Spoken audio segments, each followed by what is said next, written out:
So,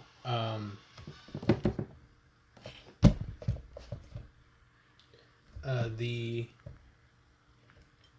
X axis on the joystick is the tilt from what would be the right stick doing this. It's now the joystick appropriately doing x-axis, and then the rudder is the one that's turning like the left stick usually would, and of course the Y is the pitch. Trigger is fire, thumb trigger is secondary fire.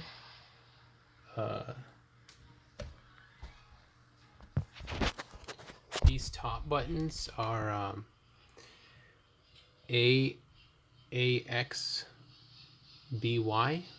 So right now A and X don't do anything, but B is brake and Y is speed up. So,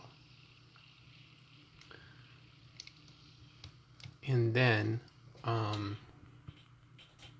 this is pause, and this is back,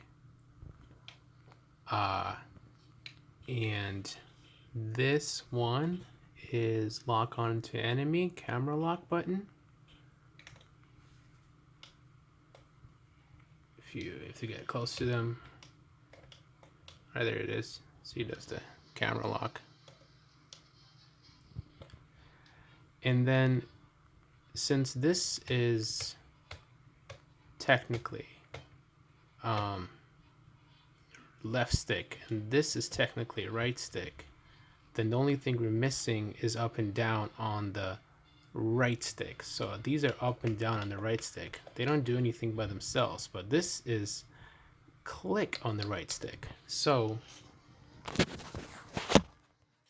you can still do all those acrobatic maneuvers by holding the two sticks together. It's actually a little bit easier because you can just hold the rudder and the x-axis together for some of the barrel rolls. So you can hold up in here and down in here and do that one or the other one. So it's actually a little bit easier for me than just using the two sticks on the Xbox controller. So I found that was surprising. Yeah, but I want to make sure to get everything working, and of course the POV hat is the D-pad. So left, right, behind you. I almost beat the game with the regular controller, and this isn't necessarily easier, but it is more immersive, and I wanted to get that PC feel back of having, you know, the rudder and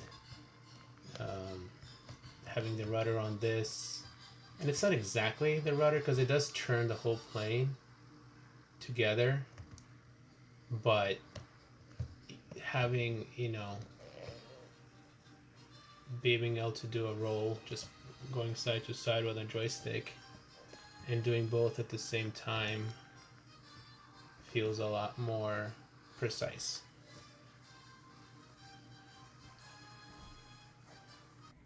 How am I doing it? There's a simple utility that converts anything to something that can be a virtual 360 controller. Here it is. I configured all the buttons, and then I have a virtual 360 controller on my system. There it is. And then you connect to your streaming app, and then you launch the game from your PC remotely, and then use your computer as with the joystick connected to your computer. through the streaming app, but you don't have to actually play on your computer. You can just continue playing on your Xbox on the big TV with the joystick connected to a laptop that's streaming the game and using just the input from the stream. And you can have it all mapped out like this, or however you would like. And the computer thinks that it is a 360 controller. So you can see I press a button here and move an axis here on the Logitech Extreme 3D Pro. It will also do the same thing here. So, and the Microsoft streaming app ignores everything that's not an X input device or a 360 controller. So prioritize that and take all the inputs from there, and then you can play Crimson Skies with anything you want.